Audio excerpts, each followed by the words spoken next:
नमस्कार दर्शक बंधु आर ओडिया भक्ति चैनल रे मु आपण मानक स्वागत जनाऊँगी। आज आम जानिबा गरुड़ पुराण पृष्ठ 41 विषय रे क्रोध कौन और यह मनुष्यर केउ परिस्थिति सृष्टि हुए, यह द्वारा मनुष्यर की क्षति हुए। तो दर्शक बंधु आपण मानक कहि रखुछि वीडियोटी आरंभ करबा पूर्व वीडियोटी को शेष पर्यंत देखंतु एवं कमेंट माध्यम रे जणांतु कि कौन भूल रहिला।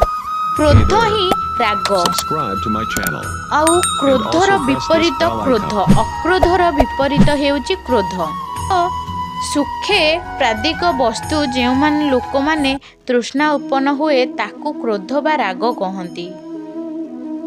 एही क्रोध मनुष्य शरीर रे 5टी दुर्बलता मुहूर्त रे प्रवेश करे।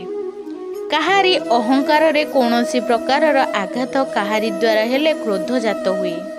व्यक्ति प्रतिकूल परिस्थिति रे प्रभावित हेले क्रोध आसी थाए। कौनसी व्यक्तिर स्नायु जदि दुर्बल थाए तेबे क्रोध बेश आसे। परिस्थिति रे व्यक्तिर इच्छा एवं कामना जदि पूर्ण हुए नाही किंबा पूर्ण हेबार संभावना नथाए तेबे से परिस्थिति रे क्रोध जात हुए। मद मांस अंडा आदि तामसिक और उपजित खाद्य खाइबा द्वारा राग जात हुए। तो क्रोधी मनुष्य किपरि दुख पाए, तो यही कारण मो आर वीडियो रे कहीदेवी कि आपण मानकू कि क्रोधरु मनुष्य केमिति दुख पाती।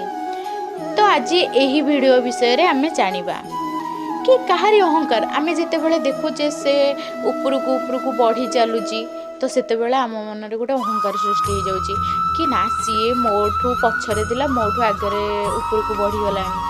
तो सेटा होची अहंकार आउ ताकू नै कि आम मन रे क्रोध ही सृष्टि होई थाए।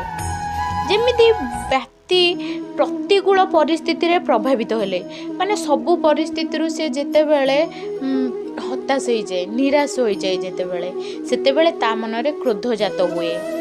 एवं परिस्थिति रे व्यक्तिर इच्छा जेतेबेले कि मु एहिया खाइबा को इच्छा करूची तो मते एटा मिलुनी तो सेतेबेले मो मन रे क्रोध जात हेउची।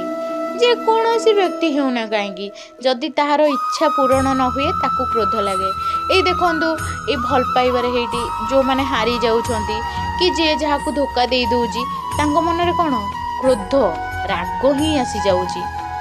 सेहाकू आउ बा कामना माने जहाटा गोटे भाबिथिबे ना मु एटा करि परिबी तो सेटा न करि पारले निज मन रे क्रोध आसी जाए।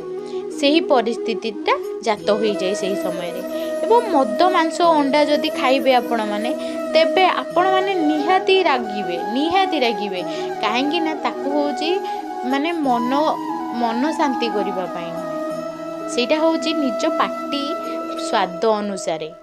सेथिपाई ही आपणको पाटी की जहाँ स्वाद लगे सेटा कौन आपणको देह पाई भल केभे भी भल नुहे। आपण ये देखंतु मद मांस अंडा एगुरा सब कौन आपणको पाटी की स्वाद लगुची। आपण देखिबा कलरा जूस लिंबू जूस एगुरा सब पीले केभे हेले आपणको पाटी की स्वाद लागबनी काहेकि ना या द्वारा आमर शरीरर किछि रोग दूरे जाउची किंतु ताहा द्वारा मद मांस अंडा एगुरा द्वारा आम शरीर को रोग प्रवेश करूची ताहा जहाँकि आमे बुझी पारुनी।